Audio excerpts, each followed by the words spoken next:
Gênesis capítulo 2, 18 a 25. Ouçamos a leitura da palavra de Deus. O Senhor Deus disse ainda: Não é bom que o homem esteja só. Farei para ele uma auxiliadora que seja semelhante a ele. Havendo, pois, o Senhor Deus formado da terra todos os animais do campo e todas as aves dos céus, trouxe-os a Adão para ver que nome lhes daria. E o nome que ele desse a todos os seres vivos, esse seria o nome deles. O homem deu nome a todos os animais domésticos, às aves dos céus e a todos os animais selvagens. Mas para o homem não se achava uma auxiliadora que fosse semelhante a ele. Então o Senhor Deus fez cair um pesado sono sobre o homem e este adormeceu. Tirou-lhe uma das costelas e fechou o lugar com carne. E da costela que tinha tirado do homem, o Senhor Deus formou uma mulher e a levou até ele. E o homem disse: Esta afinal é osso dos meus ossos e carne da minha carne, será chamada varoa, porque do varão foi tirada. Por isso o homem deixa pai e mãe, se une à sua mulher, tornando-se os dois uma só carne. Ora, um e outro, o homem e a sua mulher, estavam nus e não se envergonhavam. Queridos, o objetivo de Moisés aqui no capítulo 2 é preparar o cenário da história para aquele tremendo e horrível incidente que vai acontecer no capítulo 3, que é a queda do homem. Na mensagem anterior, nós vimos como Deus mostrou a sua bondade e o seu amor para com o homem, plantando um jardim na região do Éden, que era um santuário paradisíaco, feito para a moradia do homem e também como local de encontro dele com Deus. Deus encheu aquele jardim de variadas árvores boas, lindas, para comer, e regou esse jardim com rios e riachos correndo em abundância. A terra ali era rica em pedras preciosas, em ouro, resinas aromáticas, e Deus ainda colocou 2 árvores especiais no centro do jardim, pelas quais o relacionamento do homem seria definido para com Deus. Em tudo, Deus mostrou o seu cuidado, o seu amor e a sua compaixão para com a criatura que ele havia feito, a sua imagem e a sua semelhança, o homem que ele tinha formado do pó da terra. Mas a misericórdia de Deus não parou aí, a bondade de Deus não terminou com isso. Agora Moisés descreve o relato da criação da mulher, a companheira do homem, também como expressão da bondade de Deus e do seu amor. E esse é o relato que nós temos diante de nós nessa noite, que tem 4 partes que eu queria ver com vocês. Na primeira, a decisão de Deus em criar uma auxiliadora, está aí no verso 18. Depois Deus prepara o homem para receber a auxiliadora, do verso 19 a 20. Então Deus cria a mulher, do verso 21 até o verso 23, e Moisés faz 2 comentários sobre o episódio, do verso 24 até o verso 25. Que Deus nos ajude e nos abençoe na exposição da sua palavra, para que a gente possa perceber a riqueza do que está aqui. Em primeiro lugar, a decisão de Deus de criar uma auxiliadora para o homem está aí no verso 18. O Senhor Deus disse ainda porque nos versos anteriores ele tinha dito ao homem: não como você pode comer de todas as árvores do jardim, mas dessa árvore do conhecimento do bem e do mal você não pode comer. E Deus disse ainda, ou seja, sugere que foi na sequência. Na sequência, Deus fez essa declaração, que está no verso 18, de que não é bom que o homem esteja só. Essa foi a declaração de Deus. Até aqui, tudo que Deus tinha feito recebeu o julgamento ou o veredito de muito bom, bom ou muito bom. Mas agora aparece a primeira coisa que não era boa, que era exatamente o fato de que o homem estava sozinho. E isso não era bom, primeiro, por conta da solidão. Mesmo que houvesse uma multidão de anjos no céu e manadas de animais na terra, não tinha ninguém semelhante ao homem, que lhe fizesse companhia. Então, aquilo que era um paraíso poderia se tornar um deserto. Uma vez que ele estava só, isso não era bom. Não era bom porque sozinho não tinha como o homem dar continuidade à raça, como Deus tinha dito. Você se multiplica e você enche a terra. Deus fez o homem diferente dos anjos. Quando Deus criou os anjos, ele criou os anjos já com o número completo. Existem tantos anjos hoje, como quando no dia em que Deus os criou, lá na eternidade, antes de ter feito o homem. Os anjos foram feitos antes. A gente sabe não pelo relato de Gênesis, mas sabe pelo restante da Escritura Sagrada. A diferença dos anjos e para os homens é que enquanto que os anjos foram criados já uma raça completa, fechada, número já conhecido, Deus determinou que a raça humana se multiplicasse e se propagasse por geração natural. Então é por isso que não era bom para o homem. Deus poderia ter feito a raça humana já completinha. Poderia ter criado 6 bilhões de indivíduos. Em vez disso, ele resolveu que toda a humanidade procederia de um tronco comum. dos mesmos pais, Por isso que não era bom que o homem estivesse só, porque ele precisava dar continuidade à sua raça. E então a decisão de Deus foi criar um outro ser humano, igual, mas diferente, que já é referido aqui no texto no feminino. Não é bom que o homem esteja só, e ele diz em seguida, farei uma auxiliadora, já emprega o feminino, ou seja, seria alguém humano, mas de sexo distinto. E ele se refere a esse ser que seria feito ou criado para o homem como sendo uma auxiliadora, que significa alguém que o ajudasse, e que certamente era necessário, porque o homem recebeu a tarefa de cuidar do jardim, e também a tarefa de guardar o jardim. E recentemente Deus tinha dito para ele, você não pode comer dessa árvore. Então, por isso não era bom que o homem ficasse só. Ele precisava de uma ajudadora também para encorajá-lo a não desobedecer a Deus. Daí vocês percebem a grandeza do pecado do capítulo 3. Porque o texto dá a impressão de que a mulher foi criada exatamente para ajudar o homem a obedecer aquilo que tinha sido dito nos versículos anteriores. Você não vai comer da árvore do conhecimento do bem e do mal. Então eu vou fazer uma auxiliadora para o homem, alguém que o ajude, não só a cuidar do jardim, mas que o ajude a me obedecer também, a ficar firme no propósito de não comer dessa árvore. E mais, aqui Deus acrescenta na sua avaliação, no final do verso 18, uma auxiliadora que seja semelhante a ele. Semelhante a ele, literalmente no hebraico, que esteja diante dele, ou seja, como se o homem estivesse olhando no espelho. Por isso que as versões antigas falam de alguém que seja idônea, alguém que esteja à altura do homem. Significa então alguém que correspondesse a ele, que fosse a sua metade, que o completasse, e para que assim pudessem gerar descendentes que fossem iguais a eles. A única maneira de gerar descendentes iguais a eles é que esse ser que haveria de ser criado para completar o homem fosse da mesma essência, da mesma natureza. Alguém que estivesse como que diante dele. E aí então, resolvido a fazer isso, nós vamos para a segunda parte, onde Deus então prepara o homem para o que vai acontecer.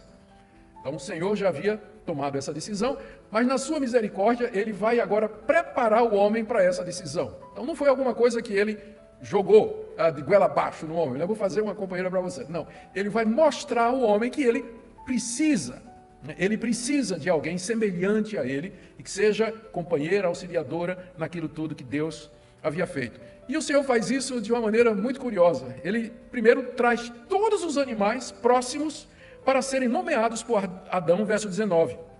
Deus criou as grandes... Onde é que eu estou? Aqui. Havendo, pois, o Senhor Deus formado da terra todos os animais do campo, todas as aves dos céus, trouxe-os a Adão para ver que nome lhes daria, e o nome que ele desse a todos os seres vivos, esse seria o nome deles. Deus, quer seja através do ministério dos anjos, ou através de um impulso que ele colocou naqueles animais que ele já havia feito, faz com que eles todos venham se apresentar diante daquele que é o príncipe de toda a criação. E os animais vêm se apresentar diante do homem, uma vez que ele foi feito com domínio sobre todas as coisas. E agora, a primeira atividade do homem era classificar os animais. Talvez a gente leia pensando que a ideia fosse de que ele ia dar um nome a cada um. Zebra, seu nome é Maria. Zebra 2, seu nome é Zefa. Zebra 3, seu nome é... Pode até ser que ele tenha dado um nome individual a todos os animais, mas o mais provável é que ele deu nome à categoria. Ele nomeou os animais de acordo com sua função na criação, que Moisés menciona aqui no verso 20. O homem deu nome a todos os animais domésticos, às aves do céu e a todos os animais selvagens. Note que é uma classificação de acordo com função, e é provavelmente essa classificação foi feita pelo homem, não é? Essa foi a primeira atividade científica do homem. Ele examinar os animais, ver como eles funcionavam, distinguir uns dos outros, dizer, é essa categoria, isso aqui é um tipo, isso aqui é o outro, e o homem então empregou o seu tempo em fazer isso aí. É claro, Deus queria ver que nomes Adão daria para eles, que seria o nome definitivo, e também lembrem que nomear significa ter domínio sobre. Na cultura do Antigo Oriente, quem nomeia tem autoridade sobre a coisa ou a pessoa nomeada. E era isso que Adão estava fazendo, como sendo o representante de Deus aqui na terra, o representante dele sobre toda a criação. E aqui é que o homem começa a exercer o chamado mandato cultural. Ele começa a dominar a natureza, ele começa a entender, criar uma cultura. É aqui que ele faz isso. E aí, final do verso 20, chega no ponto que Deus queria que chegasse. Está aí, final do verso 20. Para o homem, não se achava uma auxiliadora que fosse semelhante a ele. Os animais provavelmente vinham em pares. E Adão deve ter olhado para aquilo, né? Ué, está todo mundo vindo em pares. Então, mas não tem ninguém parecido comigo. Não tem ninguém semelhante a mim. E de fato não havia.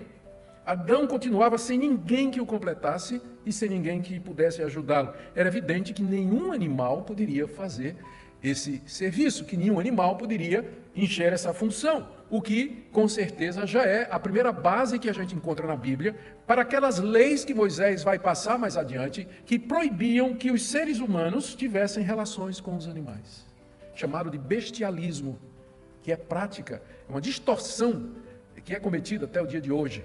Então, já na criação está muito claro de que não há na criação alguém que esteja à altura do homem, alguém que possa preencher essa função.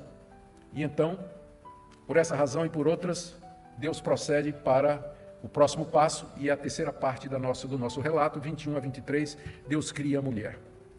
Primeiro, Deus faz com que o homem adormeça. Verso 21. O Senhor Deus fez cair um pesado sono sobre o homem e este adormeceu. Um sono profundo vindo da parte de Deus.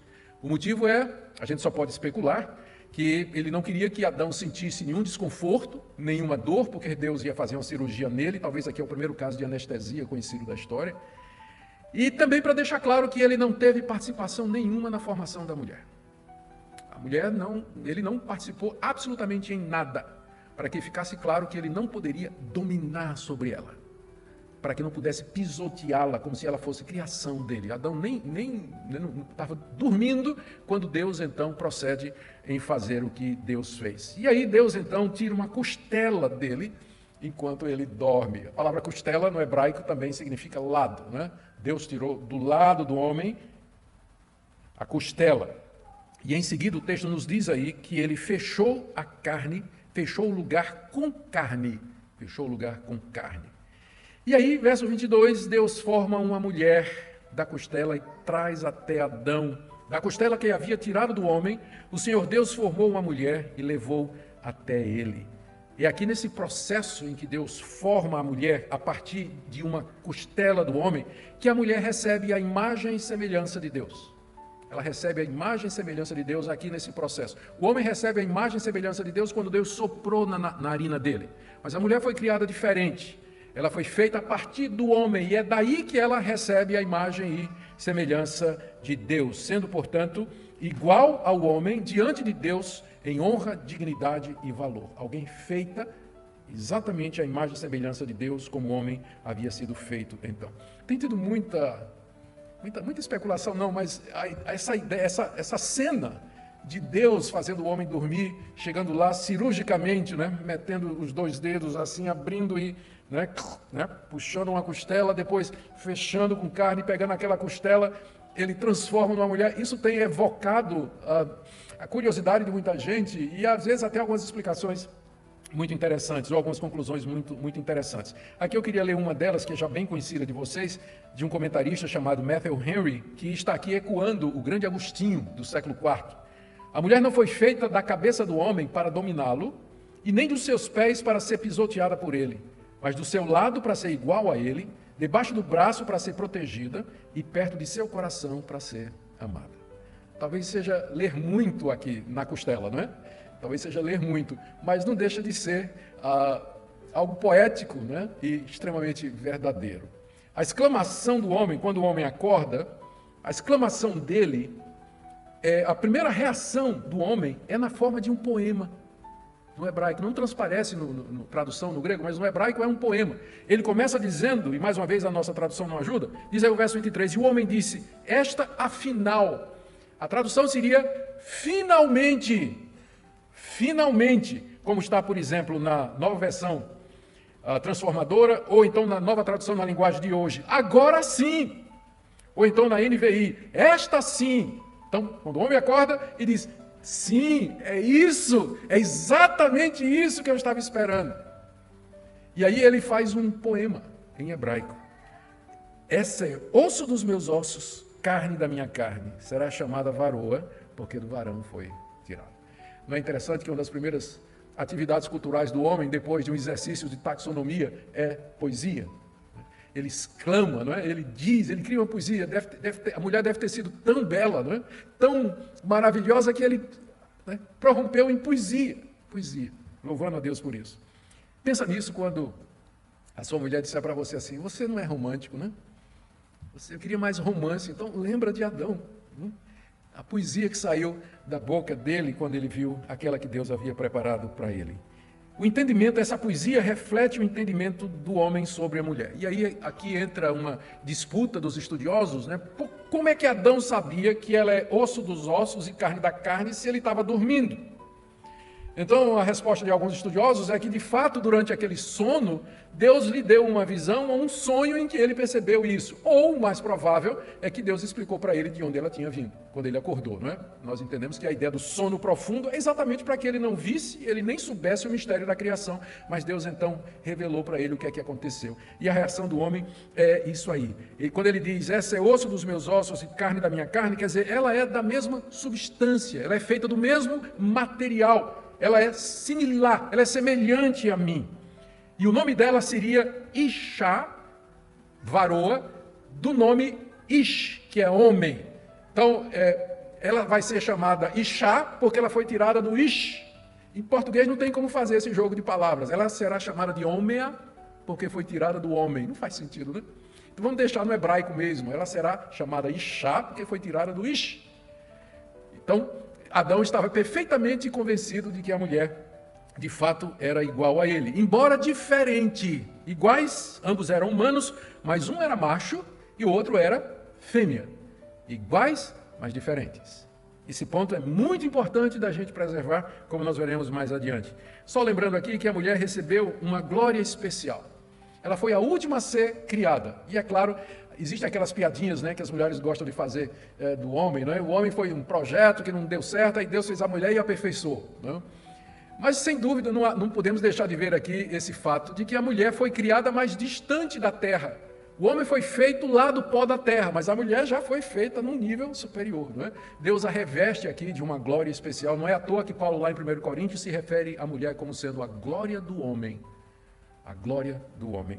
E assim Deus demonstra seu mais completo e perfeito amor pelo ser que ele havia criado, pelo homem que ele fez a sua imagem e semelhança, lhe dando uma auxiliadora semelhante a ele, osso dos seus ossos, carne da sua carne, uma Ishá tirada do Ish, iguais, mas diferentes para cumprir todos os propósitos de Deus.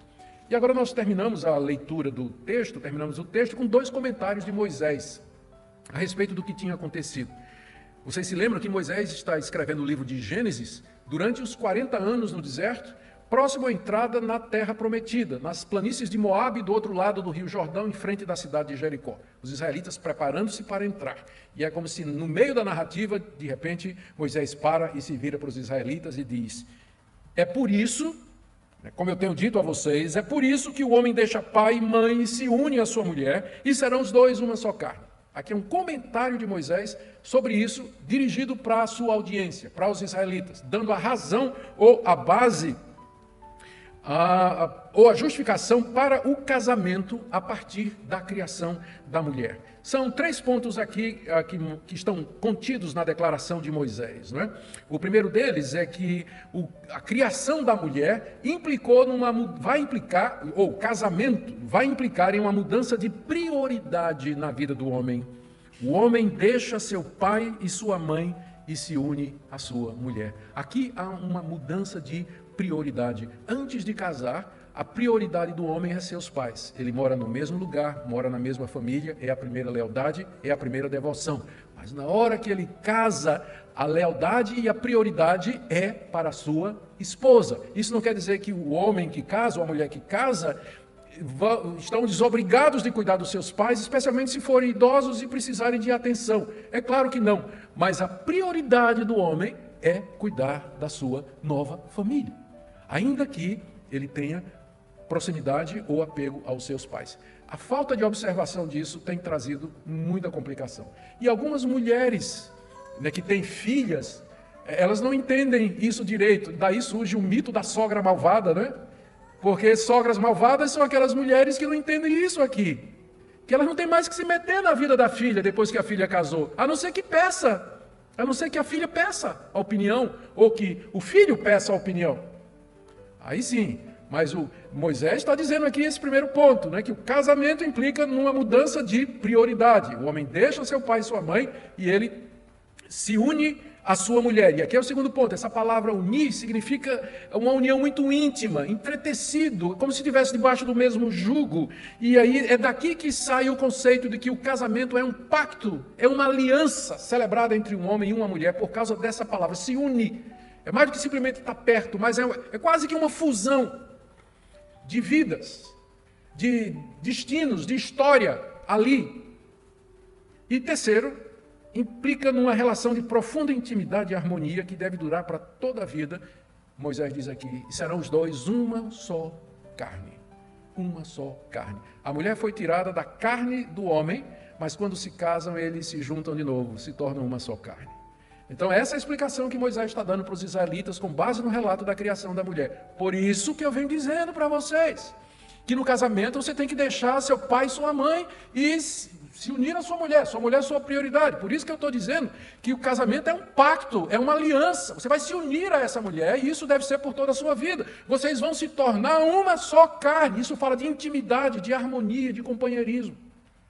É isso que Moisés queria ensinar para os israelitas, nessa primeira observação dele aqui. E essa concepção de casamento aqui, com certeza, confrontava a visão de mundo, a visão de família, a visão de sexo dos povos do Antigo Oriente. Primeiro confrontava a visão da sexualidade humana dos egípcios, onde os israelitas tinham passado 400 anos, eles tinham aprendido tudo errado sobre sexo, sobre casamento, sobre família. Agora Moisés está reorientando e dizendo, olha, o casamento é isso aqui, é assim que tem que ser feito.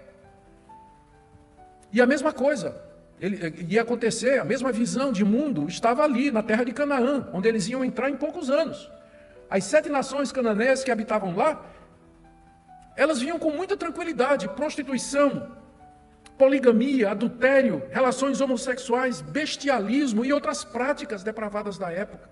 Então Moisés quer preparar o povo de Deus para viver no meio de uma sociedade daquela época que havia já pervertido completamente a razão pela qual Deus criou um homem e uma mulher, os uniu num pacto, numa aliança até que a morte os separasse. Moisés agora traz o conceito bíblico tão necessário para aqueles povos. A segunda observação de Moisés está aí no verso 25. Ele diz assim, ora, um e outro, o homem e a sua mulher estavam nus e não se envergonhavam. Eles estavam nus, mas não tinham vergonha um do outro, não tinham vergonha da sua nudez. A razão por que eles não tinham vergonha um do outro é que o pecado não havia entrado ainda. O pecado vai entrar no capítulo 3, e aí eles vão ficar com vergonha. A vergonha está sempre associada a pecado, culpa e medo do castigo. Vergonha está ligada a essas coisas. Como o pecado não tinha entrado ainda, e portanto o homem e a mulher não se sentiam absolutamente culpados de nada, e muito menos de receber o castigo de Deus, então havia uma inocência entre eles. Uma santa inocência, que se perdeu naturalmente depois do capítulo 3, quando nós iremos ver, começando no próximo domingo, a queda do homem, como todo esse paraíso, toda essa criação maravilhosa, isso tudo foi manchado profundamente pela desobediência do homem. Mas talvez o que Moisés está querendo dizer aqui para os israelitas é que a nudez é coisa do paraíso, e que o padrão hoje, depois da queda, não é a nudez, e que o homem e a mulher devem cobrir modestamente seu corpo, uma vez que o pecado entrou, a culpa entrou e tudo mais associado com isso. Quer dizer que a nudez é para o casamento e quer dizer que a pornografia é pecado. Contemplar a nudez de outro que não seja o seu cônjuge, aquela pessoa que Deus lhe deu num pacto, numa relação de casamento, que era tão comum, a nudez era muito comum no Antigo Oriente. Mas não entre os israelitas, não deveria ser assim, porque isso era uma condição pré-queda, mas depois da queda o homem se cobre. É isso que deveria ser. Queridos, eu queria tirar algumas lições aqui para nós. Esse texto é muito rico e há muita coisa a ser dita aqui. O que é que nós podemos aprender dessa passagem, já caminhando para o final? Primeiro, muito embora o ser humano compartilhe com os animais o mesmo modo biológico de existência. Nós precisamos comer como os animais, respiramos como os animais, bebemos água como os animais. Embora a gente partilhe com os animais do mesmo modo biológico de existência, nós somos distintos, completamente distintos dos animais. Esse relato que nós temos aqui da criação do homem no capítulo 1, no capítulo 2 e a criação da mulher, separa a visão cristã de mundo de todas as outras teorias naturalísticas e evolucionistas da origem do homem, que são tão populares no meio acadêmico, na nossa cultura e na mentalidade dos nossos jovens. Por esse texto, o homem não é um humanoide glorificado, que somente grunhia e que com a evolução adquiriu capacidade de análise e fala. Ele não era alguma coisa intermediária entre os símios e o que viria a ser depois. Não, ele já foi criado com capacidade de pensar, analisar, falar e até fazer poesia. Ele já foi criado assim. Isso não é resultado, essas faculdades superiores que nós temos, elas não são resultado de um longo processo evolutivo em que o homem foi adquirindo essas capacidades. E de acordo com de acordo com essa teoria, houve uma época de que esses humanoides, eles não tinham essa capacidade, eram extremamente primitivos, descendendo de um ancestral comum. É um erro pensar que Darwin disse que o homem veio do macaco, é um erro muito comum. Darwin nunca disse que o homem veio do macaco, ele disse que o homem e o macaco vêm de um mesmo ancestral comum. Só que o homem evoluiu mais do que o macaco, não é? Somos primos, alguma coisa assim. Somos primos. Mas não tem como reconciliar o relato bíblico da criação com essa teoria de que o homem, ele chegou onde ele chegou através de um longo processo evolutivo, onde ele adquire capacidade de pensar, de analisar, de se comunicar, de poesia, de arte, de ser subjetivo. Não tem como a gente compatibilizar essas duas coisas. O homem já foi criado assim, ele já nomeou os animais logo depois da sua criação, conforme as características de cada um. Ficou claro que nenhum animal estava à altura dele, por isso que a mulher foi criada, e ele compôs um poema quando viu sua esposa.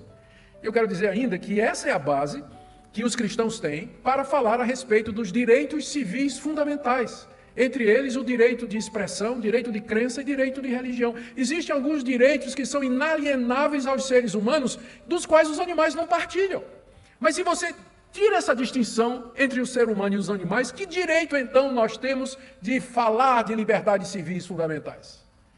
Os animais têm os mesmos direitos de nós, ou enfim. Mas mesmo nas sociedades mais mexidas por essas teorias, se verifica com muita clareza que o homem é diferente, ele é distinto. Ele é distinto. Por isso que nós insistimos nessa diferença, lembrando a vocês desde o início. Deus é um Deus de distinção. Quando Ele criou os animais, Ele criou o homem separado, distinto dos animais. E quando Ele cria a mulher, ela é igual, porém distinta também. É bom lembrar disso aí. Segunda lição que nós podemos tirar dessa passagem é que o casamento não é uma conveniência social.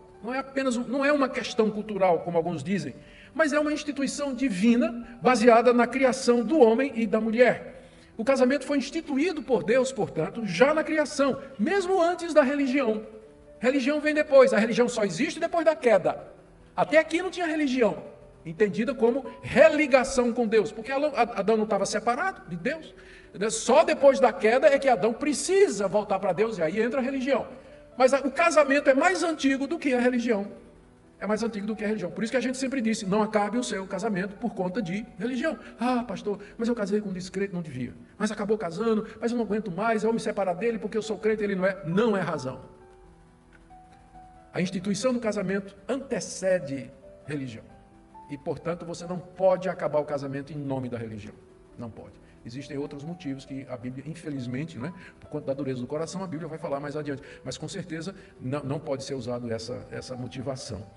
Deus instituiu o casamento para ser entre o homem e uma mulher. Isso está muito claro aqui no texto. Portanto, o casamento é monogâmico e heterossexual. E consiste na formação disso que a gente chama de uma biunidade, que não pode ser separada a não ser pela morte. E o Senhor Jesus apelou para essa passagem literalmente quando ele se opôs ao divórcio por qualquer motivo. Em Mateus 19, 4 a 5, Jesus disse assim: o Criador, desde o princípio, os fez homem e mulher. E disse, por isso o homem deixará o seu pai e sua mãe e se unirá à sua mulher, tornando-se os dois uma só carne. O nosso Senhor Jesus Cristo citou essa passagem aqui que eu acabei de expor para vocês. E ele citou como base para dizer que não se pode acabar o casamento por qualquer motivo. Por quê? Porque Deus nos fez e ele nos juntou e disse que nós seríamos uma só carne no casamento. E o próprio apóstolo Paulo, ele usa essa passagem para combater a prostituição. Olha o que ele diz em 1 Coríntios capítulo 6, verso 16. O homem que se une à prostituta forma um só corpo com ela, porque está escrito, os dois se tornarão uma só carne. Estão vendo as implicações dessa passagem? Estão vendo porque é importante a gente ler esse relato como ser histórico? Porque todo o resto da Bíblia depende disso aqui. Tudo mais da Bíblia é um desenvolvimento de Gênesis, dos 11 primeiros capítulos de Gênesis. Tudo mais. Se você tirar isso aqui da Bíblia, o resto dela não faz sentido. Você entende, então, por que é que a gente bate contra a prostituição, contra a imoralidade? Por quê? Porque quando você se junta a uma outra pessoa, você se torna uma carne com ela. E eu levaria, se Cristo habita em mim, eu vou levar Cristo para uma relação dessa? É o argumento de Paulo em 1 Coríntios, capítulo 6. Ele usa essa passagem, cita literalmente. Deixa-me ir para uma terceira lição que a gente tira aqui. O casamento, então, é o padrão de Deus para a humanidade. É o modo padrão de vida. O normal é que todos nós achemos o nosso par, achemos a nossa costela, por assim dizer, e nos casemos. Com 6 propósitos que a gente pode perceber no texto e no restante da Bíblia. Para o auxílio mútuo do homem e da mulher, está aqui no texto. Para o deleite e alegria sexual, tanto do homem como da mulher, também pode ser derivado do texto. Para a propagação da raça humana de maneira legítima, é evidente que está no texto também. Para a continuidade da igreja por meio de uma santa semente, isso é uma implicação que vem depois. Para impedir a impureza sexual, já se pode derivar aqui, quando a gente percebe que Moisés está pegando esse texto e dizendo para os israelitas, olha, é assim. Então, já queria combater a impureza sexual desde cedo e também como uma analogia entre Cristo e sua igreja. Séculos depois, o apóstolo Paulo vai citar essa passagem em Efésios capítulo 5, verso 31, dizendo assim: o marido deve amar sua esposa como ama o próprio corpo. Por que eu tenho que amar a mulher como ama o próprio corpo? Porque ela foi feita da sua costela. Ela foi feita do seu corpo. Por isso você tem que amá-la como quem ama o seu próprio corpo. Como Paulo diz aqui, quem ama a esposa ama a si mesmo. Claro, porque ela foi feita da sua costela. Ninguém jamais odiou o seu próprio corpo, diz o apóstolo Paulo. Ao contrário, o alimenta e cuida dele, como também Cristo faz com a igreja, porque somos membros do seu corpo. Eis porque está escrito que o homem deixará seu pai e sua mãe e se unirá à sua mulher, tornando-se os dois uma só carne.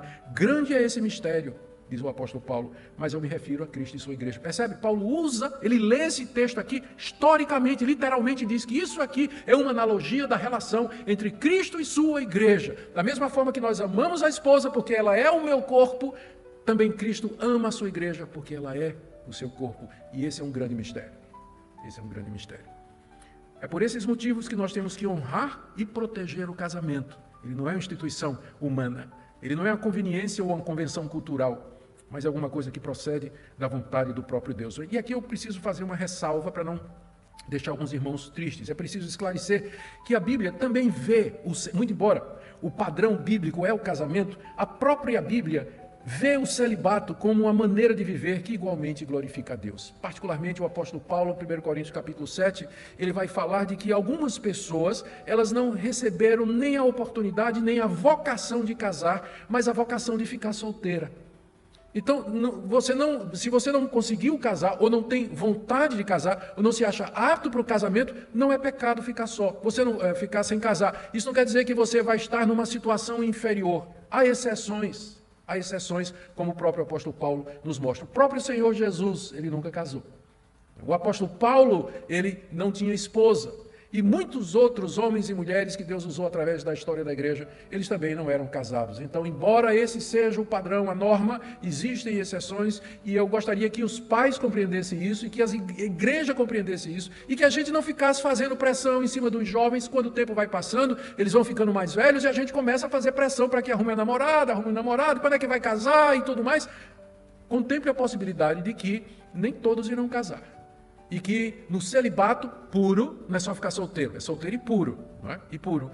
E no celibato com pureza existe glória a Deus, existe significado e sentido na vida. Embora o padrão seja o casamento, mas existe essa cláusula de exceção na própria palavra de Deus. Vamos aqui, para o quarto ponto. Aqui você encontra o fundamento bíblico para os papéis distintos e complementares do homem e da mulher no casamento na igreja, na sequência, na maneira e no propósito da criação de ambos. O que eu quero dizer é o seguinte: o resto da Bíblia vai estabelecer o papel do homem e da mulher com base na narrativa da criação. A maneira como foram criados, a sequência em que foram criados e a razão por que foram criados, isso vai ser a base para muita coisa que Paulo diz e outros autores dizem no Novo Testamento sobre o papel da mulher com relação ao homem. E muita gente que não concorda, muita gente que não gosta, é exatamente porque não vê o fundamento de Gênesis, que estabelece essa fundamentação.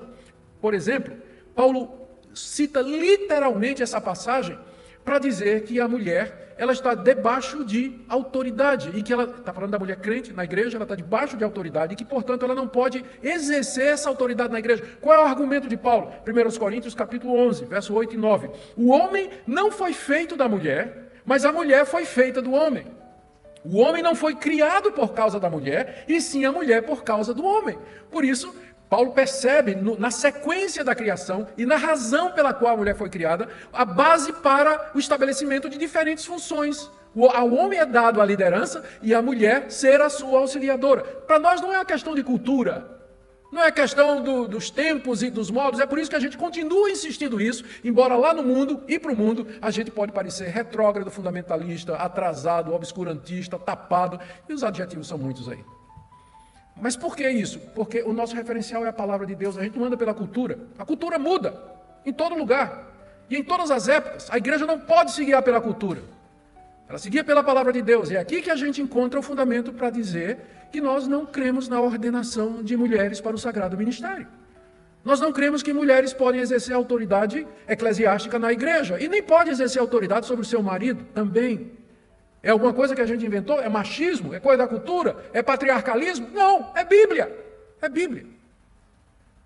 Então, veja como é importante esse relato, né? Porque ele estabelece aqui essa posição. Eu posso citar ainda aqui o que Paulo diz em primeira carta que ele escreveu a Timóteo, quando ele fala: eu não permito que a mulher ensine, nem que exerça autoridade sobre o homem. Esteja, porém, em silêncio, porque primeiro foi formado Adão e depois Eva. Consistentemente, os autores bíblicos voltam para o relato de Gênesis para fundamentar essa questão tão importante que é a relação do homem e da sua mulher. Quinto lugar, estou chegando no fim, gente. A visão cristã, essa passagem serve de base para a visão cristã sobre o sexo, que é alguma coisa inocente e pura e nada de que se envergonhar. É uma caricatura que se faz dos evangélicos quando eles dizem que nós somos estraga-prazeres. Que a gente, né, sexo é uma coisa, nada. Olha aqui, no livro de Gênesis foi Deus que fez, se fez é bom, se fez é maravilhoso, e é uma dádiva de Deus para o homem. Essa é a visão bíblica correta. Lembrando que, por que Deus criou e os limites que ele fez. Então, o sexo é uma bênção para ser desfrutada com alegria no casamento. No casamento. Foi para isso que Deus fez, e é nessas condições que ele deve ser desfrutado com muita alegria, com abundância, para a glória de Deus. E, por último, tem tantas implicações dessa passagem, mas eu vou terminar aqui com essa sexta aplicação. E sobre um assunto que eu creio que é muito importante, eu estou feliz aqui que eu posso ver adolescentes aqui, que com certeza já começaram a ser bombardeados por isso. A identidade sexual, quem eu sou? Eu sou homem, sou mulher? Eu sou o quê? A identidade sexual, ela é definida biologicamente e não subjetivamente, como quer a teoria da identidade de gênero ou a ideologia de gênero, como também é chamada. Deus criou o homem e a mulher iguais, mas sexualmente diferentes. E essa diferença consiste nas suas funções biológicas distintas que permitem que, quando ajuntados, gerem outros seres humanos. A distinção está exatamente aqui. A biologia é que vai orientar a sua autoconsciência de sexualidade.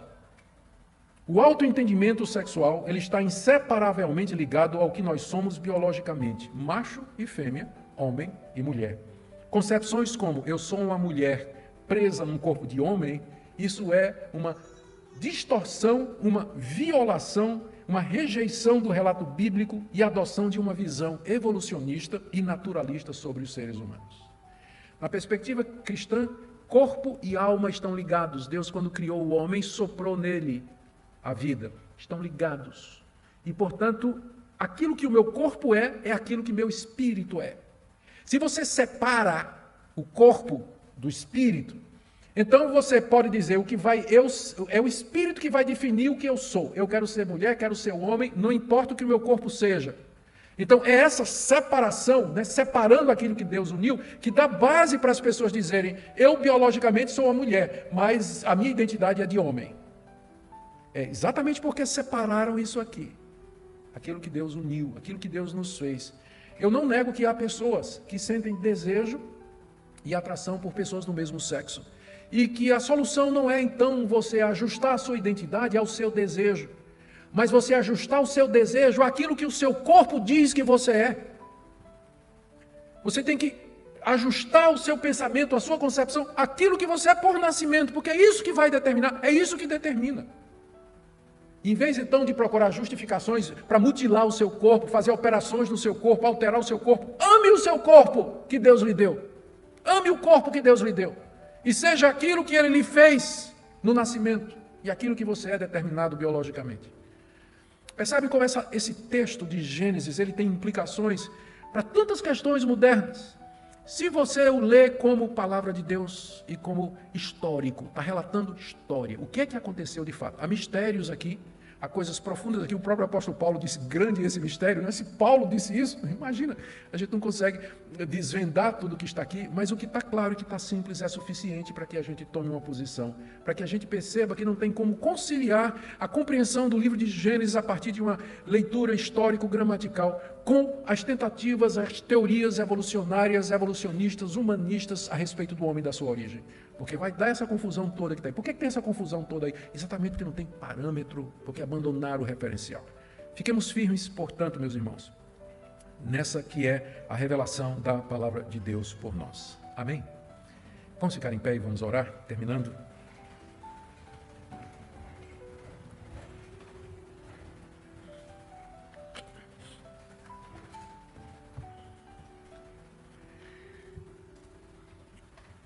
Pai querido, em que nós nos tornamos? O Senhor mostrou tanta bondade, tanta misericórdia. O Senhor nos deu um jardim paradisíaco, cheio de fontes, riachos, pedras preciosas, árvores belíssimas, gostosas, cheio de animais e aves do céu. O Senhor nos criou e nos colocou ali. E nós reagimos com ingratidão, nós te desobedecemos. E nós caímos, fomos expulsos do paraíso e vivemos hoje fora dele, no meio do caos, da miséria, da desordem, do medo, da angústia, da dor, do sofrimento, da confusão.